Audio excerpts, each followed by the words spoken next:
आप सभी मित्रों को नमस्कार। मित्रों, आज आप सब लोग को जानकर खुशी होगी कि आज रविवार है, संडे है। ठीक है, तो आज मेरी एक उपाधि और जुड़ गई है, कवि की। तो मैं डॉक्टर आलोक कुमार शास्त्री जी उर्फ श्री श्री यूट्यूबर जी 1008 महाराज, और जो जोड़ना है जोड़ देना अपने हिसाब से। तो मित्रों, आपको बैठे बैठे आज मैं सोच रहा था कि वीडियो बनाना है तो किस चर्चा पे बनाया जाए, क्या बनाया जाए।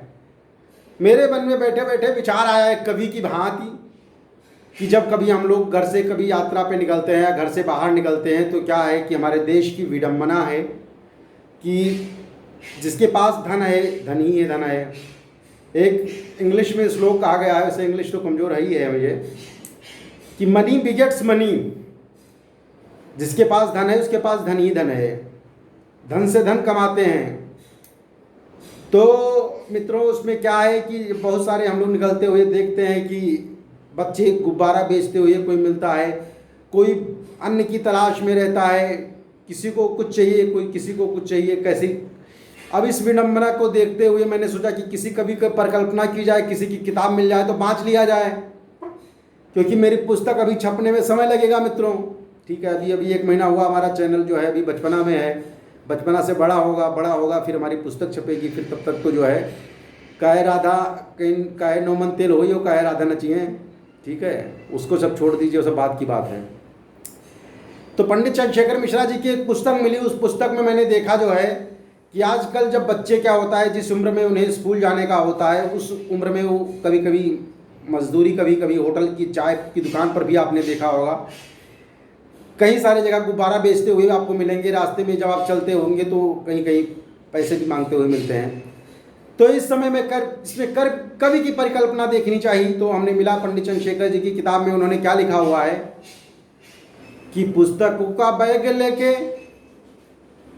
का बैग लेके चलने की उम्र में और चीनी या बादाम बेचने को चल देते हैं, चीनी या बादाम बेचने को चल देते हैं। दूध भात खाने का तो स्वप्न भी ना देखते हैं, और घुड़कियाँ और झिड़कियों से पेट भर लेते हैं। क्या होता है, जब बच्चा जिसके पास में भगवान सर्व संपन्न किए होते हैं, कहते हैं दूध भात खइबे और पलना में झुलैबे। वो बच्चे ऐसे होते हैं कि वो कभी सपने भी नहीं सोचते हैं कि दूध भात खाने को मिलेगा। जहाँ पे मजदूरी या नौकरी या कहीं कुछ कर देते हैं, पैसे मांगते हैं, या कुछ गुब्बारा बेचते हैं, चीनी बादाम बेचते हैं, रास्ते में कहीं गए किसी ने बाबूजी खरीद लो, नहीं खरीदा, आदमी डांट देता है। लेकिन उसके बाद में क्या होता है, उसी डांट से कवि क्या लिखता है, घुड़कियों और झिड़कियों से पेट भर लेते हैं। धक्का मत दीजिए खरीद लीजिए हुजूर, धक्का मत दीजिए खरीद लीजिए हुजूर, भारत के नाते हम आपके ही बेटे हैं। वो भारत में ही जन्म लिए, हमारे भारत के हैं, तो भारत माता के नाते वो क्या कहते हैं कि हम आपके ही बेटे हैं। गर्व हमें है कि हम मूंगफली बेचते हैं, और सुनता हूँ बड़े बड़े लोग देश बेच लेते हैं। वो कहते हैं मुझे मूंगफली या जो भी कुछ बेच रहा हूँ इस पर मुझे गर्व है, क्योंकि बड़े बड़े लोग आजकल क्या है, सुनने में आता है कि पूरे देश का देश, खजाना का खजाना, खाद्यान्न का खाद्यान्न ही बेच लेते हैं। ठीक है, इसके बाद में कवि ने एक परिकल्पना और की है कि कहीं एक भूखमरी सी स्थिति उत्पन्न हो जाती है। उस समय की बात है कि क्या होता है परिवार में कि अन्न गोदाम के बीच सड़े कहीं, ब्लैक जखीरे में होड़ लगी है, और सूखे तनों को निचोड़ते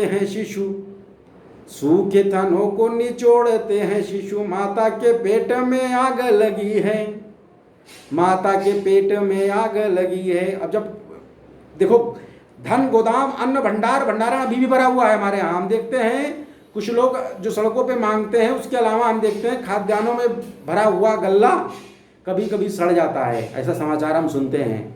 ठीक है, बहुत सारे ऐसी चीज़ हैं, किसी के पास में असंख्य धन है तो धन ही है, धन है, किसी के पास नहीं है तो नहीं है।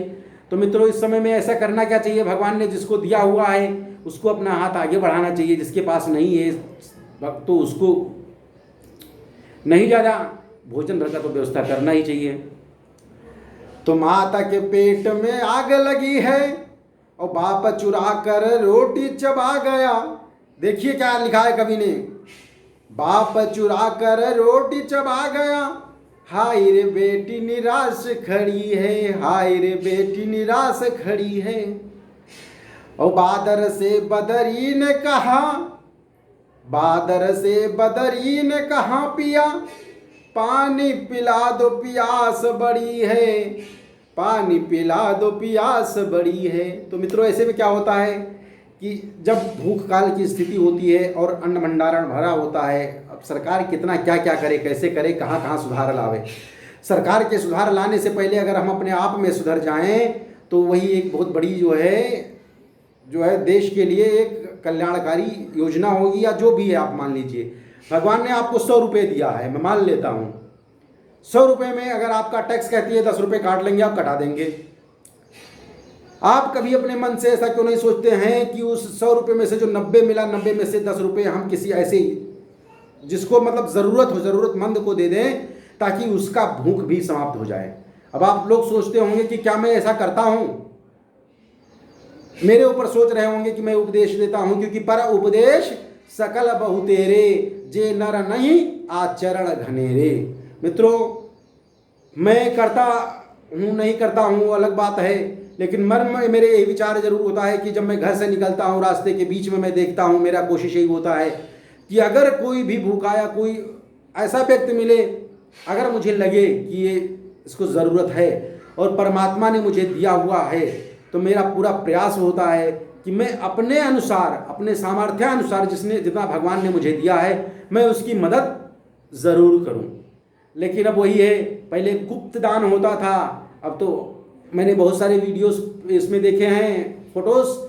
एक केला देंगे, केला को पकड़ के 7 लोग साथ में फ़ोटो खिंचवाएंगे, एक केला देते हुए 7 लोग फ़ोटो खिंचवाएंगे और उस मरीज का फ़ोटो उसमें और फॉन्ट साइज में दिखा देंगे कि इसको केला दिया अस्पताल में पहुंच के। इससे क्या मिलेगा मित्रों? परलोक लोक सब है, अरे यहाँ पे लोग नहीं देखते हैं, परमात्मा तो देखेगा, देने वाला तो परमात्मा है ना, वो दे देगा, आपकी झोली भर देगा। चलिए मित्रों इसको यहीं पे समाप्त करते हैं, नेक्स्ट वीडियो फिर बनाते हैं अभी दूसरी वीडियो। धन्यवाद।